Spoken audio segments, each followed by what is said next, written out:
Hello. ഇവിടെ ഉമ്മ ഉണ്ടാക്കുന്ന മാങ്ങ അച്ചാറും നാരങ്ങ അച്ചാറായാലും എല്ലാവർക്കും ഭയങ്കര ഇഷ്ടമാണ് കേട്ടോ.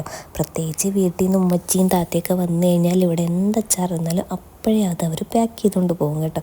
അപ്പോൾ ഇന്ന് കുറച്ച് മാങ്ങയിട്ട് നല്ല നീളത്തിലരിഞ്ഞ് അതിൽ കായപ്പൊടിയും മഞ്ഞൾപ്പൊടിയും ഉപ്പും കൂടിയൊക്കെ മിക്സ് ചെയ്തിട്ട് കുറച്ച് നേരം മാറ്റി വെച്ചു കേട്ടോ.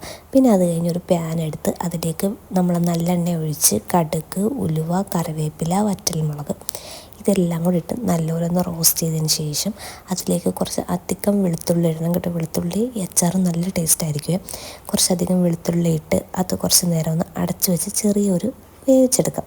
പിന്നെ അതിലേക്ക് കുറച്ച് നമ്മൾ ഇഞ്ചിയും പിന്നെ കുറച്ച് പച്ചമുളകും കൂടി ഇട്ട് അതും കൂടി ഒന്ന് മിക്സ് ചെയ്തതിന് ശേഷം പിന്നെ പൊടികളിടാം. അതിലേക്ക് നമുക്ക് മഞ്ഞൾപ്പൊടിയും കാശ്മീരി മുളക് പൊടി ആവശ്യത്തിന് ഇട്ട് കൊടുക്കാം. പിന്നെ നമ്മൾ നേരത്തെ മാറ്റി വെച്ച മാങ്ങയും കൂടി ഇട്ട് കൊടുക്കാം. അത് നല്ല രീതിയിലൊന്ന് മിക്സ് ചെയ്തെടുക്കണം കേട്ടോ. ഇതാ നമ്മൾ അച്ചാർ റെഡി ആയിട്ടുണ്ട്. അടിപൊളി ടേസ്റ്റാണ്.